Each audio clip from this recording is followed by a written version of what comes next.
On a simplement plus de rendement de transformation du rayonnement solaire en énergie avec du thermique qu'avec du photovoltaïque. Vu l'orientation du futur, où on va de plus en plus aller vers de l'électricité pour tout faire. On a, à mon avis, meilleur temps d'opter pour quelque chose qui a un peu moins de rendement, mais qui permet de compenser cette baisse de rendement l'hiver par plus de rendement l'été et l'utilisation de cette électricité l'été pour faire plein d'autres choses. L'électricité va venir de notre photovoltaïque. Les jours où on a de l'électricité, on fait de l'eau chaude. Et les jours où on n'en a pas, eh ben, on se débrouille avec autre chose. À ce moment-là, il faut trouver une alternative qui soit quelque chose qui soit pilotable, comme on appelle. Hein.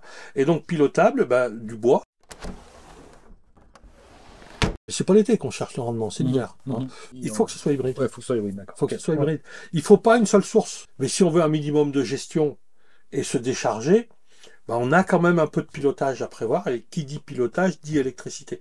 Donc il faut de l'électricité. Puis on aura toujours besoin d'éclairage, etc.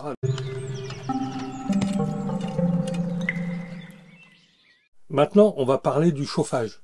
Parce que le chauffage, voilà, on a parlé un petit peu de la restitution dans la partie séjour, salon, etc.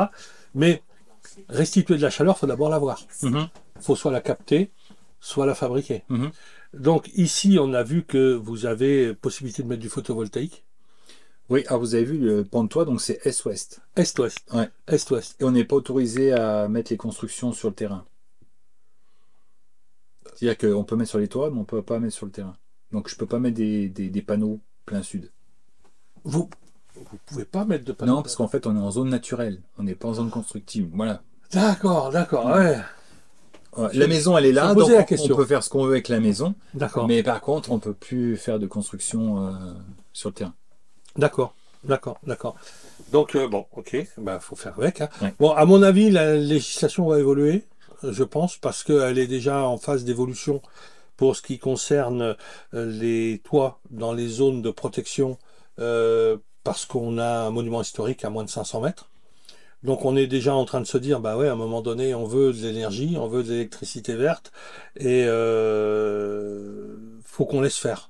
Donc il va y avoir des évolutions. Maintenant, qu'est-ce qu'elle va être, dans combien de temps, ça je ne sais pas, mais il est possible qu'il y ait de l'évolution. Ceci étant, vous avez des toits, alors certes on a rien plein sud, mais c'est pas un handicap. Hein, c'est pas pour le photovoltaïque ou pour le solaire, pour le solaire au chaud. Thermique.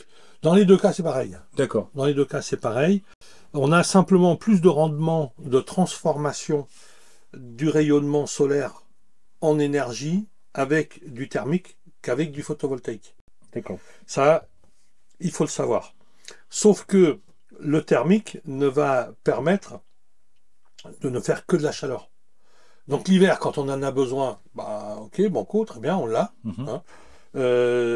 Et par contre, c'est pas l'hiver qui va produire le plus. Donc il faudrait, pour en avoir assez, dimensionner de façon relativement importante. Et par contre, le photovoltaïque, lui, il va pleuvoir. Non, c'est les bâtons des randonneurs. Ah, c'est les bâtons des randonneurs, pardon. Ok. Donc c'est bien, on est en montagne, ça randonne. Oui. J'utilise des bâtons dans la Ok. vie. Bon, on va pas se laisser distraire par quelques bâtons. Donc, l'été, si on produit de la chaleur, ça génère, soit on est obligé de délester, parce que donc délester, c'est-à-dire avoir une piscine, on va chauffer, ou on va chauffer de la terre, mais bon, il faut évacuer cette chaleur, sinon on a un problème. Ou alors on va être obligé de vidanger.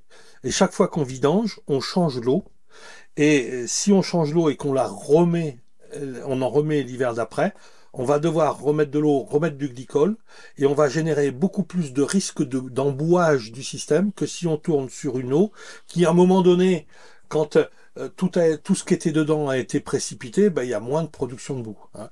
Donc, les systèmes vidangeables, ok, ça existe, ok, ça fonctionne. Par contre, plus d'entretien, plus de désembouage. Bon, si on le sait, on le fait, et puis ça fonctionne. Hein. Mais vu l'orientation du futur, où on va de plus en plus aller vers de l'électricité pour tout faire. On a, à mon avis, meilleur temps d'opter pour quelque chose qui a un peu moins de rendement, mais qui permet de compenser cette baisse de rendement l'hiver par plus de rendement l'été, et l'utilisation de cette chaleur, enfin de cette non-chaleur, mais de cette électricité l'été pour faire plein d'autres choses. Charger une voiture électrique, on peut aussi l'électricité domestique, les lave-linges, sèche-linges, et j'en passe. Enfin, sèche-linge, non.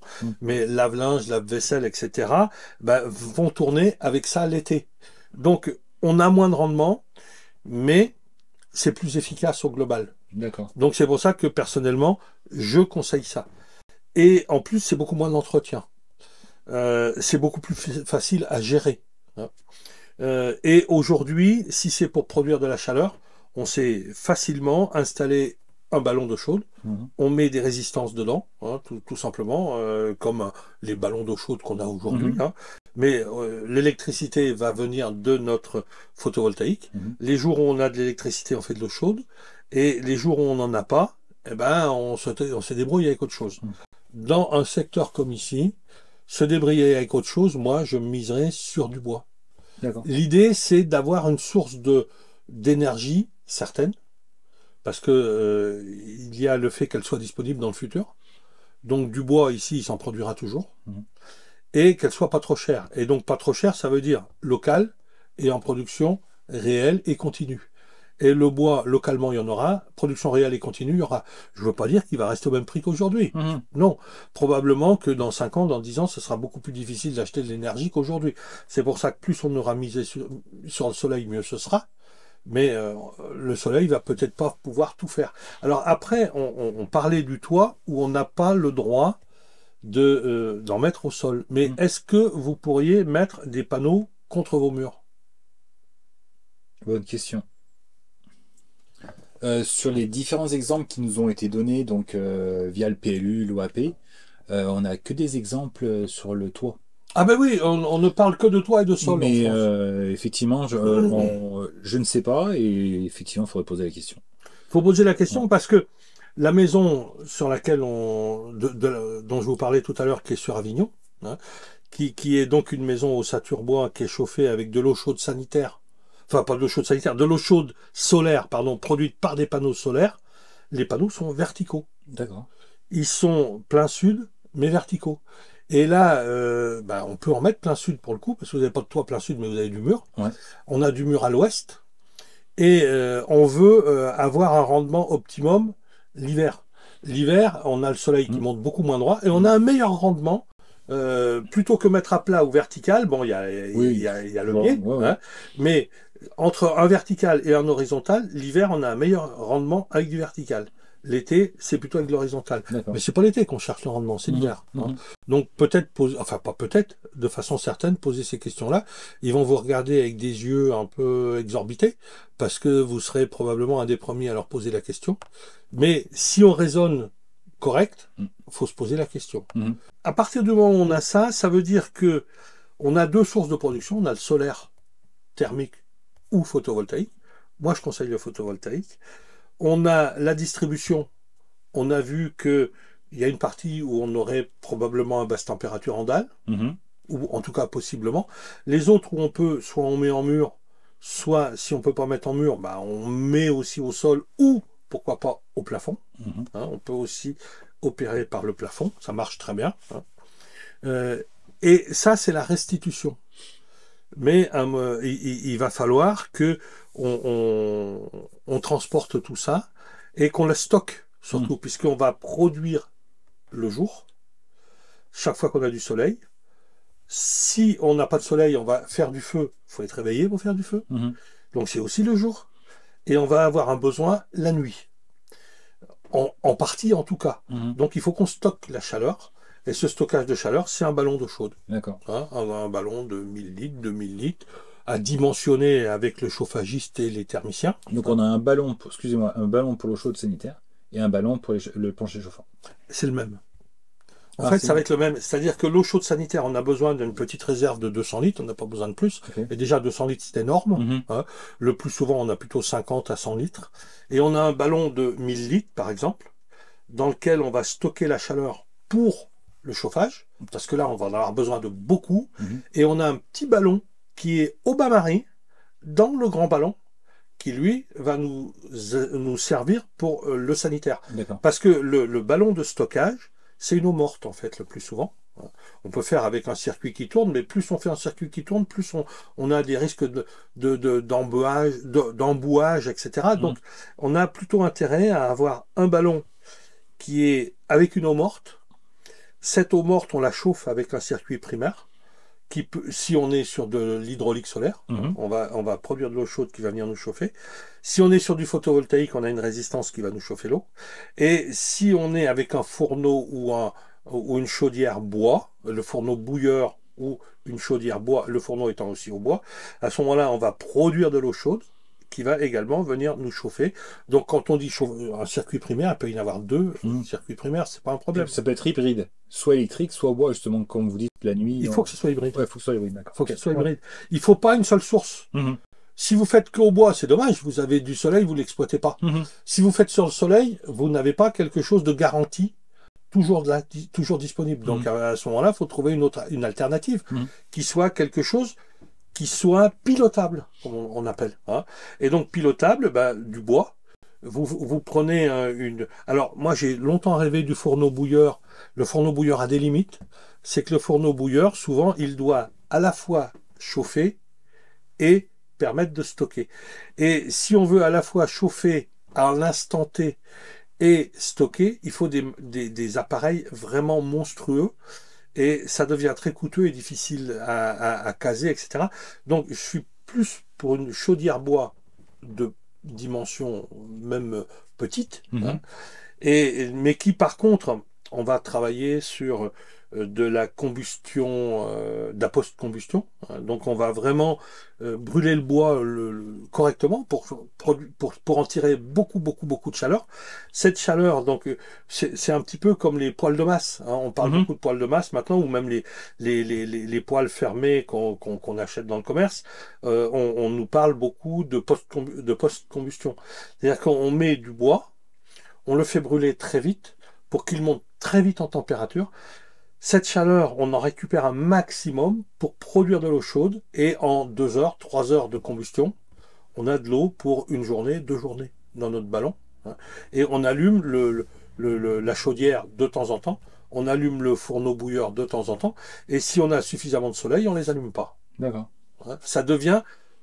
On a un backup, on a une solution de secours. D'accord. Ça, c'est primordial. C'est primordial. Mais même si on fait du chauffage, on produit l'eau chaude thermiquement, chauffage solaire d'eau chaude, il faut quand même un peu de photovoltaïque, parce que tous ces systèmes-là nécessitent qu'on fasse circuler l'eau entre les deux, et c'est des circulateurs. Alors les gens nous disent, on peut faire par thermosiphon, enfin certains disent, faisons par thermosiphonage. Ok, on a pratiqué autrefois, ça va, quoi, ça marche pas. On peut pas dire que ça marche pas, mais ça marche pas bien. Ça n'a pas des gros rendements, il faut des gros volumes d'eau, des gros tuyaux, etc. Alors que avec un circulateur qui fait 25-30 watts de puissance, on va effectivement faire circuler l'eau quand on le veut, comme on le veut, avec des tuyaux beaucoup plus petits, mais le circulateur, il est électrique. Donc il nous faut de l'énergie pour le faire tourner. Il faut aussi de l'énergie pour gérer, parce qu'il y a de la gestion à avoir. On n'est pas forcé de retourner au low-tech avec on allume le feu et puis on regarde faire, puis on met une bûche de temps en temps. Ça, c'est très low-tech. Ça peut se faire, pourquoi pas, il faut être à côté. Mais si on veut un minimum de gestion et se décharger, on a quand même un peu de pilotage à prévoir, et qui dit pilotage dit électricité. Donc il faut de l'électricité, puis on aura toujours besoin d'éclairage, etc. Donc si on risque d'avoir des baisses de distribution, des coupures, des blackouts, on n'est pas là, mais ça va arriver un jour. Ça peut arriver, tout à fait. Voilà. Il faut toujours un peu de stockage d'électricité, donc un peu de batterie, mais l'idéal c'est parce que la batterie coûte une fortune, et il faut dimensionner ce dont on a besoin. en fonction du manque statistique d'électricité pendant un temps déterminé. On risque d'avoir des manques d'électricité quand il fait très froid. S'il fait très froid, normalement, on a un ciel étoilé la nuit, ce qui veut dire que, normalement, on a un ciel lumineux le jour. Donc on produit du photovoltaïque. Et il est très rare d'avoir un temps très froid et nuageux. Ça peut se produire, mais c'est sur des couches de nuages très peu élevées et où on va avoir un phénomène de givre qui va nous faire que on va avoir les arbres tout blancs, etc. C'est magnifique, il y a plein de photos qui sont faites par plein de gens à ce moment-là, mais ça dure 1, 2, 3 jours. Mais c'est exceptionnel. Le plus souvent, pour qu'il fasse froid, il faut que la voûte céleste soit éclairée la nuit. On a aujourd'hui les petits thermomètres laser là, qui coûtent 3 francs 6 sous. Moi, je mesure très régulièrement. Quand il y a des nuages, la voûte céleste est aux environs de 6-7 degrés. S'il n'y a pas de nuages et que c'est étoilé, on est à moins 27 couramment. Moins 27, moins 28. En tout cas, dans l'Allier, chez moi, en ce moment. Hein. Et donc, si on a une voûte céleste qui est à moins 28, ben, effectivement, elle nous pompe tout le rayonnement depuis nos toits, depuis le sol, etc. Donc, il gèle, très froid. Mais donc, ça veut dire que le jour, le rayonnement solaire vient compenser. Et à ce moment-là, on produit. Donc, ça s'équilibre. On peut avoir des moments où, effectivement, on sera exceptionnellement, il y a du givre, il y a du machin, il y a du truc, et une fois tous les 5 ans, pendant 3 jours, on va être en carence d'électricité. Eh ben, on met le pull, on met les chaussures épaisses à l'intérieur, et le bonnet péruvien. Le bonnet péruvien, c'est absolument extraordinaire. Donc, faut toujours avoir un bonnet péruvien chez soi. Okay. Ah ouais, bonnet péruvien, ça sauve la mise.